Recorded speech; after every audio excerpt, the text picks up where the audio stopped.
Hi friends, ഞാനിന്നിവിടെ ചെയ്യാൻ പോകുന്ന കുറച്ച് ചെമ്പരത്തി മുട്ട കൊണ്ട് ഒരു മാല ഉണ്ടാക്കാം. നമുക്ക് ചെമ്പരത്തി മുട്ട കൊണ്ട് ഇതുപോലെ ചെമ്പരത്തി മുട്ട എടുത്തിട്ട് ഇത് റെഡിയാക്കി എടുത്ത് ഇങ്ങനെ ഇതിൻ്റെ തണ്ട് കിള്ളി കളഞ്ഞിട്ട് എടുത്തിട്ട് ഒരു നൂലെടുത്തിട്ട് ഇങ്ങനെ വെച്ച്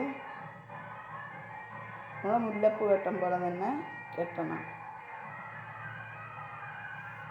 ഇതാ ഇതുപോലെ കെട്ടണം, അടുക്കി അടുക്കി വെച്ച് കെട്ടണം.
ഇവിടെ ചെമ്പരത്തിപ്പൂവിൻ്റെ മുട്ടിൻ്റെ മാല റെഡി ആയിട്ടുണ്ട്.